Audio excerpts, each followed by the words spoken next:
Y estamos aquí en Radio 1000, en Ciudad Viva. Estamos platicando de los hospitales virreinales y de todo lo que había alrededor de ellos. Te comentaba que en la calle de Isabel la Católica 29 existía el Hospital del Espíritu Santo. Te voy a poner una imagen también aquí en Facebook de cómo era ese hospital y cómo se ataviaba la gente en esa época. Entonces se hablaba mucho de que este hospital era de los que tenían mejor atención porque tenía mucho dinero. Y es que los patronos habían dejado todo su dinero y todas sus haciendas para poder impulsar el trabajo de este Hospital del Espíritu Santo. Sin embargo, con los años, ninguna de las personas que trabajaba dentro del hospital se dedicó a generar más riqueza, así que se termina y decae el hospital. Después de esto, el hospital se vende, se derrumba y crean en este lugar el actual Casino Español de México. Casino Español. La historia de este edificio comenzó en el año de 1863, cuando los miembros destacados de la colonia española en México fundaron el Casino Español como un club dedicado a difundir las estrechas relaciones entre nuestro país y la madre patria. Así es como José Torielo, Manuel Mendoza Cortina y Genaro Pero Gordo, entre otros, organizaron a su comunidad para acondicionar el Palacio de los Condes de Santiago de Calimaya, el cual originalmente funcionó como la sede de sus reuniones. Es curioso, yo siempre les digo que la vocación de una calle, un lugar en donde estaba un hospital para españoles, actualmente es la sede del Casino Español Mexicano, que es un lugar de reunión para la comunidad española en México. Ahí te recomiendo visitar su restaurante, que es magnífico, y también el edificio. El edificio es hermoso, es de estilo ecléctico y lo inauguró Porfirio Díaz. Si continuamos caminando por el centro histórico de la Ciudad de México, vamos a encontrar más hospitales en la calle de Tacuba. Yo te invito a que continúes caminando por Isabel la Católica y des vuelta hacia la izquierda en la calle de Tacuba. Esta zona es la que se considera como la zona de hospitales realmente. Aquí se establecieron los hospitales y sus boticas. Y cuando tú quieras visitar una botica, también te invito a que visites el Palacio de la Inquisición. El Palacio de la Inquisición es un lugar que durante un tiempo fue la Escuela de Medicina. Y la Escuela de Medicina tiene en su interior una representación de las boticas originales. Botica es el lugar o establecimiento donde un farmacéutico ejerce la función comunitaria o proporciona servicio sanitario a un paciente, ofreciéndole asesoría oportuna y dispensándole medicamentos u otros productos como cosméticos, alimentos especiales, productos de higiene personal, ortopedia, etc. La botica es una evolución de la apoteca, la cual era la denominación que se le daba en la antigüedad a los establecimientos que se encargaban de manejar medicamentos y realizar mezclas de los mismos. Cuando tú vas a la provincia, todavía a mí me ha tocado ver allá en la zona de Puebla boticas originales que conservan estos anaqueles y espacios en los que te preparan la medicina como tal, porque antes no existían estas cajitas que te venden ahora. Antes los médicos, todavía el siglo pasado, te daban una mezcla que tenías que llevar a estas boticas y te las preparaban ahí directamente. Cuando quieras visitar una, ve ahí a Santo Domingo, tienen una réplica de una botica hermosa con sus tarros, todavía todas sus pesas y las medidas que se utilizaban, porque era así se hacía la medicina, era personalizada en ese momento. Y hablando de este Museo de la Medicina Mexicana, de este Palacio de la Inquisición y Escuela de la Medicina Mexicana, en este lugar se encontraba también y todavía funciona el Museo de la Medicina Mexicana. Museo de la Medicina Mexicana. Este histórico recinto, ubicado en el Palacio de la Escuela de Medicina, fue sede del Santo Oficio de la Inquisición y posteriormente la Escuela de Medicina durante más de 100 años hasta 1954. Alberga una impresionante colección de objetos, instrumental y diversos materiales relacionados con la historia de la medicina, desde la tradición prehispánica y la herbolaria hasta proezas médicas actuales.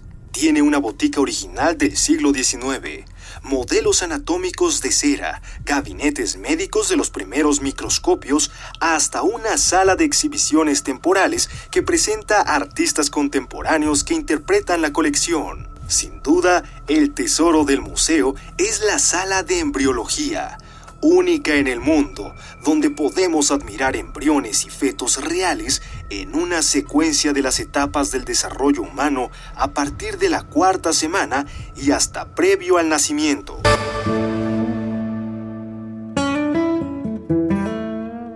Cuando hablamos de hospitales hay que visitar este lugar porque te va platicando la historia de muchos de los rituales que se hacían en medicina, en esa medicina prehispánica, y que todavía se conservan. Todavía hay personas que utilizan el temazcal, todavía hay algunas tradiciones importantes que se realizan después de que una mujer da a luz, después de que tiene a un bebé. Hay muchos rituales que venimos y seguimos conservando de esa medicina prehispánica. Pues bien, una vez que llegas a esta calle de Tacuba, tienes que caminar hacia la calle de Bolívar y ahí en la esquina empieza este área de hospitales. Existe un hospital enorme, abarca toda la manzana y se llamaba, actualmente es el Museo Interactivo de Economía, así lo conoce la gente, pero realmente era el Hospital de Betlemitas. Hospital de Betlemitas. Desde su establecimiento en el último tercio del siglo XVII, los monjes betlemitas tuvieron como misión proteger, cuidar y enseñar a los necesitados.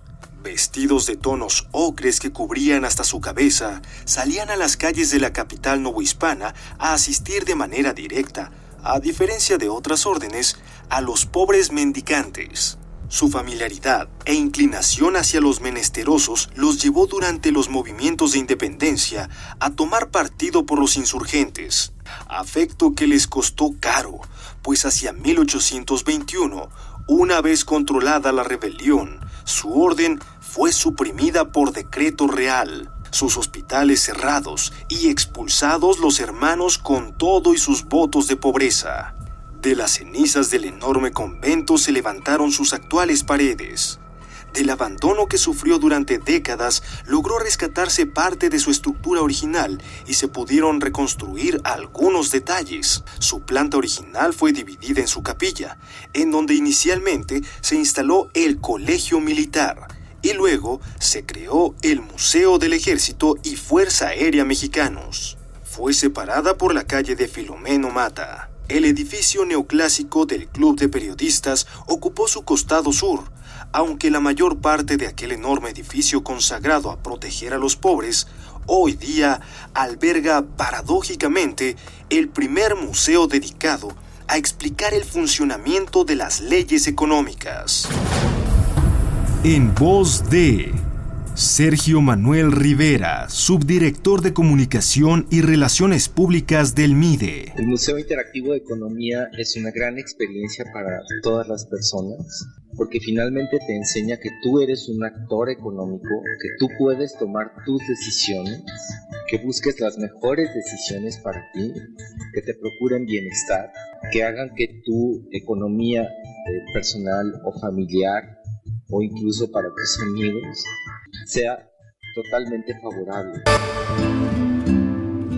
El Hospital de Betlemitas es uno de los lugares que tienen gran relevancia en la historia de los hospitales, tanto por la forma en la que estaba organizada como por la atención que daba a sus enfermos.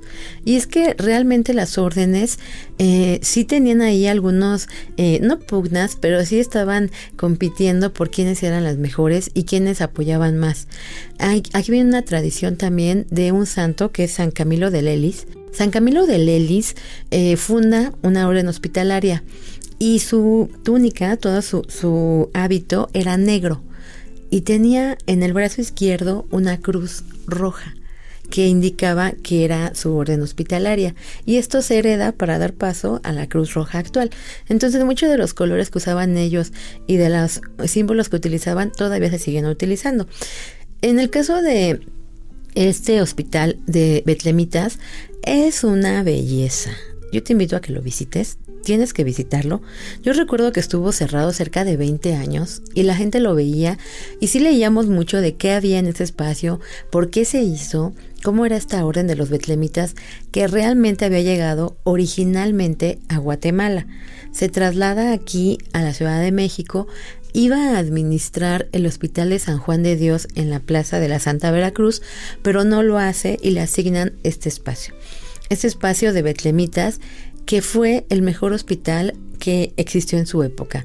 Decían que la atención era excelente y originalmente ellos querían dedicarse a atender a los convalecientes, porque veían que la gente se enfermaba, ya salía de la enfermedad, y generalmente recaían en la convalecencia. Entonces ellos se dedicaron a atender a todas esas personas convalecientes que requerían cuidados después de la enfermedad para que se recuperaran de forma pronta. También tenían otra actividad importante y era la educación de los niños y la evangelización. Cuando tú entras a este espacio, actualmente está muy renovado, pero recuperaron todo el claustro. Es interesante, yo sí te recomiendo que visites todo el museo porque vas observando pasillos, espacio donde estaban las celdas, algunos elementos como los 2 patios que tiene, que es difícil de observar desde la parte exterior.